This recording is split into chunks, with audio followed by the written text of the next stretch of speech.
Hey guys, this is Siege Beast bringing another video today. Today I am in Pink Pony Death's account. He completed the Drakgul fusion fragment summon, and he's done masteries for him. So I'm going to go through, take him through clan boss, maybe a couple dungeons, and show you guys what he can do. So with that, let's go ahead and pull him up. So he hasn't geared him out yet, so I will get that going. He did not book him. So he'll be doing things without books. And then masteries.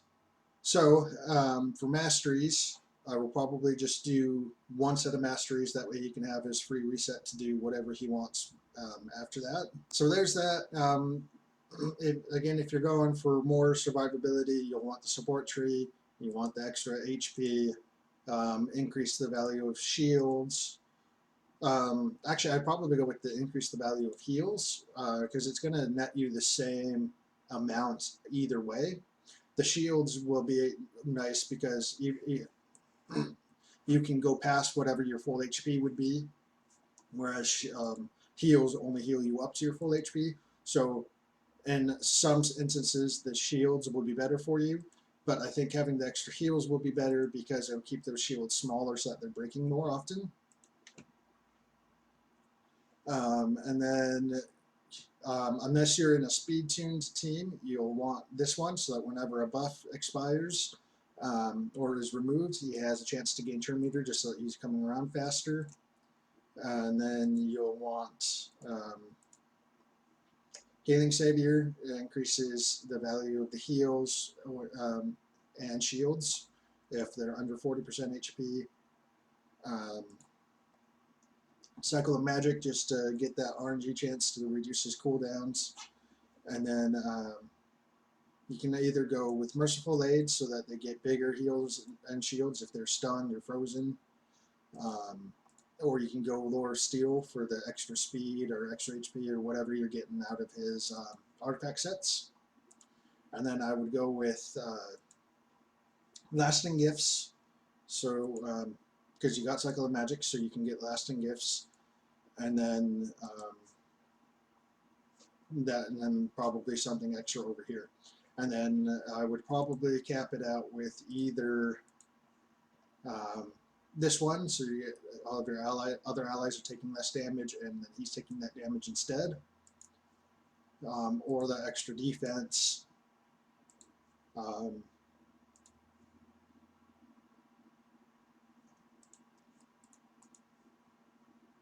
The Elixir of Life would be good for that 3,000 HP. That's going to be an extra, few hundred on his shields and heals.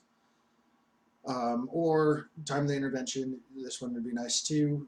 Each time an ally drops below 25% HP, you get an extra 20% turn meter. So, few good options. More survivability, better heals and shields, faster turns, protect your other champions for your dungeon runs. So that's kind of what I would go for. I'd kind of stay in the support defense tree for dungeon runs.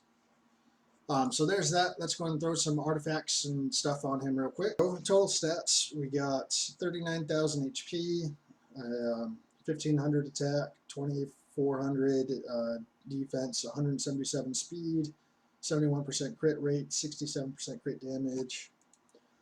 Let's go and take him in through some dungeons where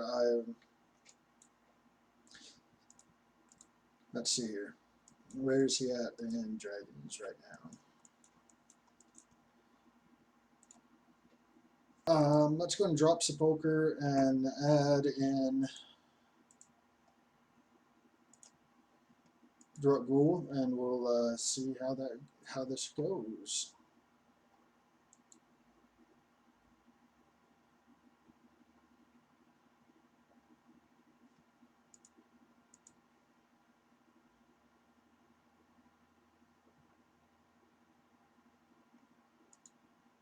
I'm going to slow it down for his turns.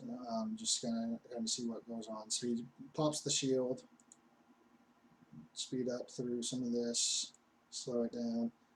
Shield broke, shield broke, shield broke.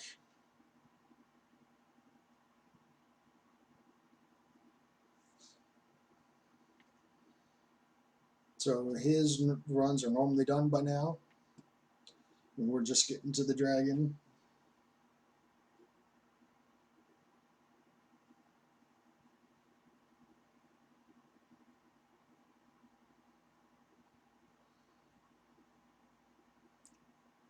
And we all got stunned, which his Sepulchre Sentinel could have blocked.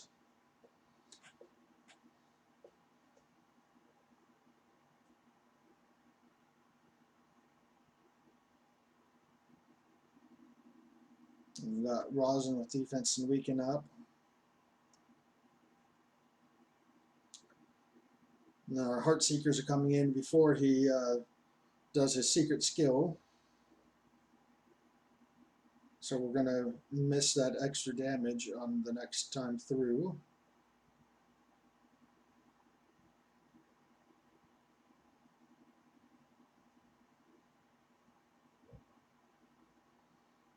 So we shielded everybody. Shields broke, but we got stunned. So no counterattack because we got stunned. So going through 4:33, so about a minute longer than his normal runs. I think that's probably his best spot to be at. I mean, you could kind of use him in Fire Knights for that pseudo counterattack.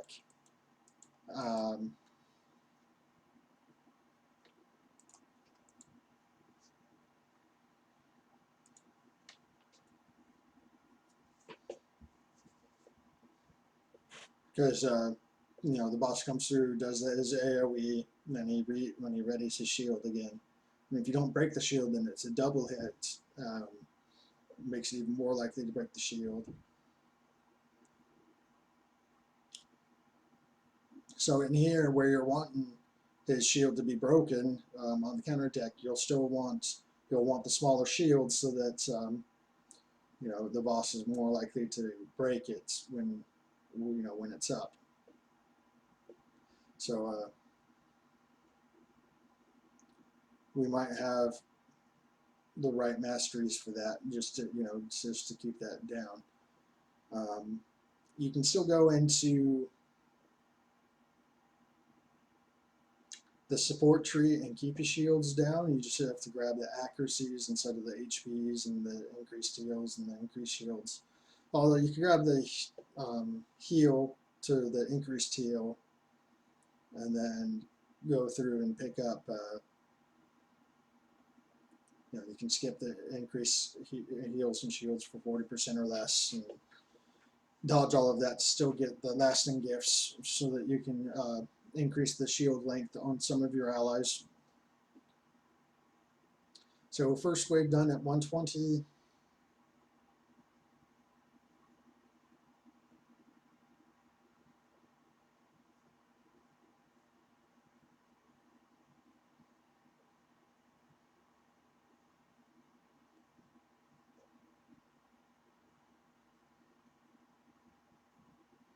Having lifesteal here probably just doesn't really matter for him. It's only 450 per auto attack, so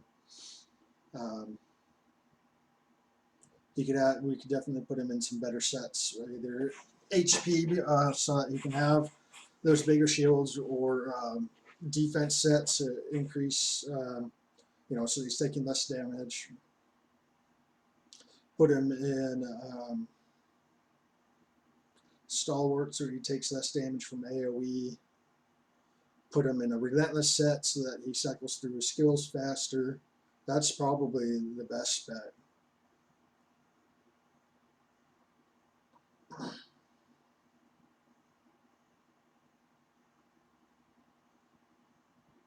Especially if you don't have any books into him. And then Stalwart, and then Cycle the Magic.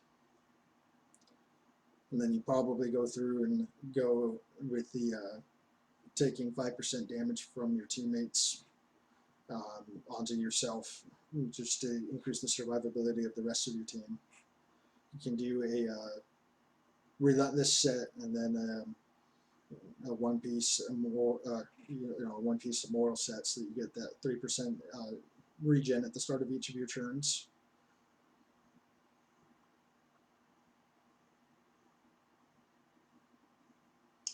Alright, so now we get to see if we can even break the shield.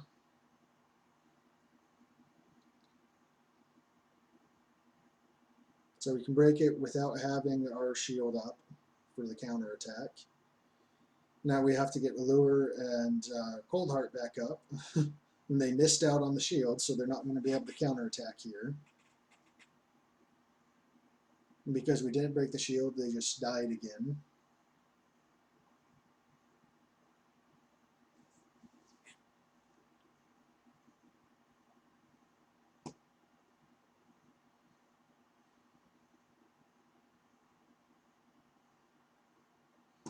Alright, I'm going to take it off of auto just to see if I can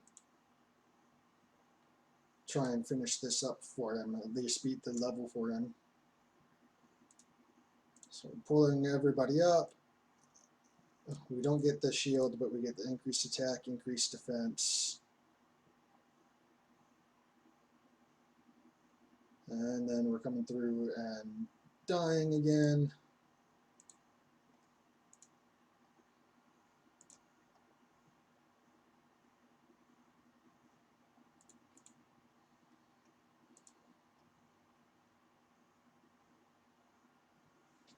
Alright.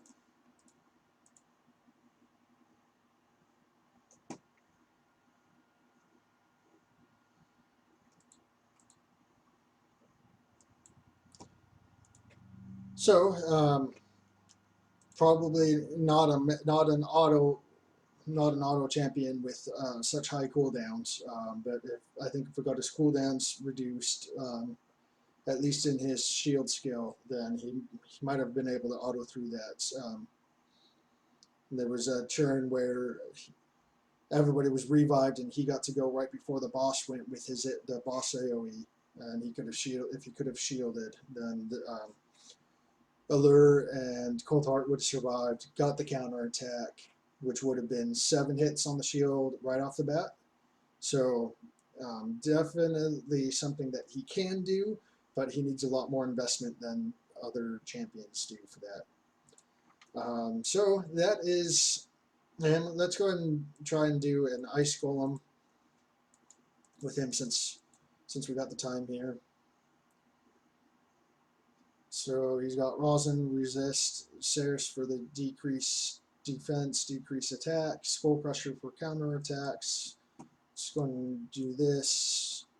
I didn't check everybody's resists levels to see if that wasn't enough resist for him for the team to be able to resist anything regularly or not.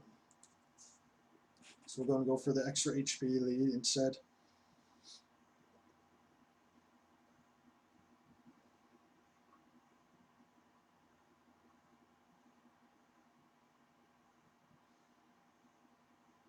So shields up.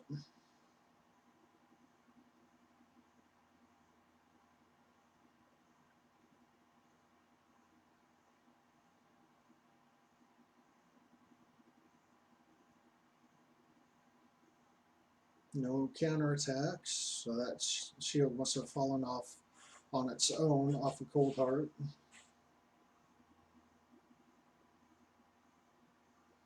There's the revive from Gorgo.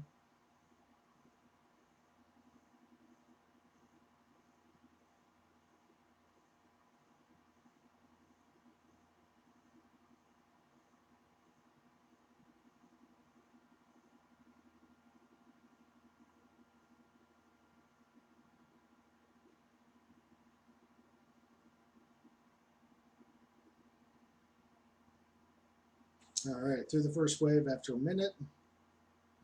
Into the second wave. So there's Ceres' clear buffs, which is too bad. You always want that available. It's always nice when that's available to remove this reflect damage from the Shriek. And then she used her clear or her AoE's chance to remove debuffs as well. So we got to wait a couple turns for both of those abilities to come back up.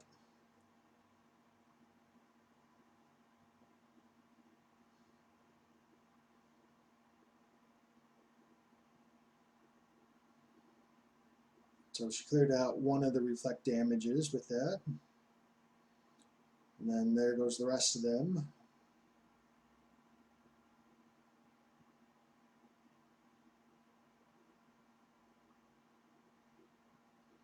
And pick Cold Heart back up.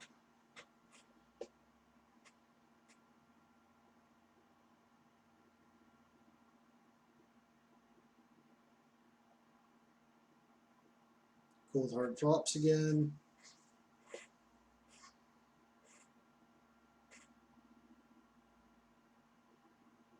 I think if we had books into his shield reduction, to reduce the cooldown time on his shield, then I think he would be running a lot smoother. I don't know if he would still be the best at any of this, but it would definitely be smoother. And I mean, if he's all you got, then he's all you got, and he works.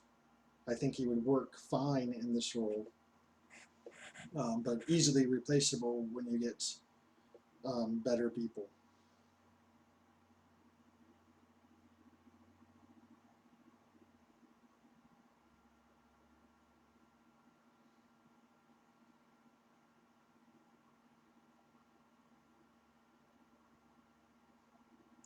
Alright, so we're going to finish this wave off at about 340, 335.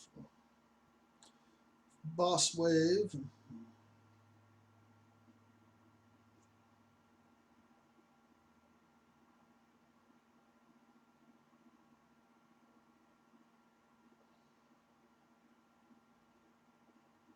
Heal reduction, so she's not going to get the heal off.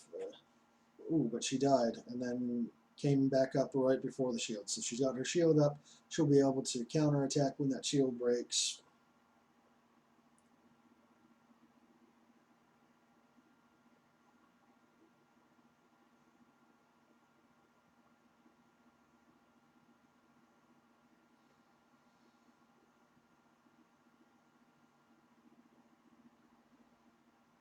Bunch of counterattacks on the boss.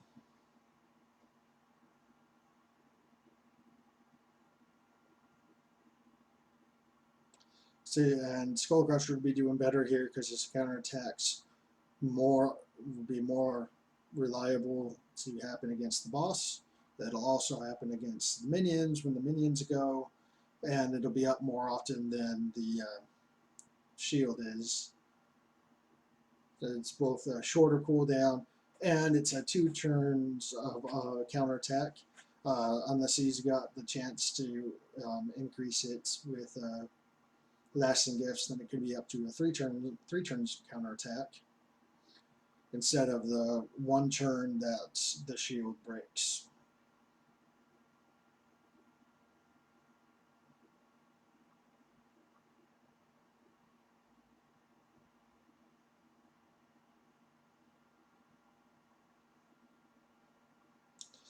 So if he had Steel Skull, he wouldn't be getting these counterattacks, but he would be healing a lot more. Skull Crushers, who we took out, so he'd be getting a lot more counterattacks, which would be better than the shields, I think, because nobody but Cold Heart's been in danger of really dying this entire time. So.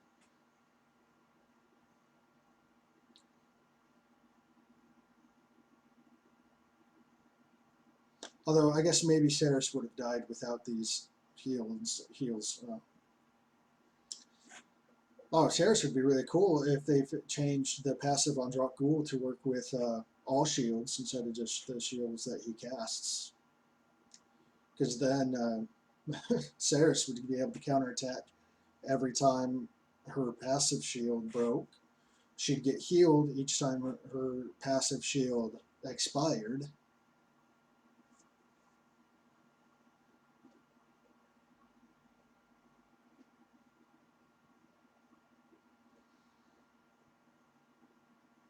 So not a fast run at all, but I don't think he's actually finished Ice Golem 20 yet. And I think we will we will be able to finish this. So I'm going to go ahead and cut this off, and I will catch you guys back when we complete this. All right, guys. That run ended up being 10 minutes and 11 seconds. Not a fast run at all, but it's completed. It's the first time that Pink Pony has completed it, so that, you know, success is a success. He's now got a team that can at least clear Ice Golem 20, so that he can get his arbiter missions done, and he can increase his time at his leisure. So that is it for Drakgul the Gaunt, guys. So what do you guys think? You gonna build him up? You gonna just leave him at level 1 and guarding your vaults? Let me know. I'll catch you guys in the next video.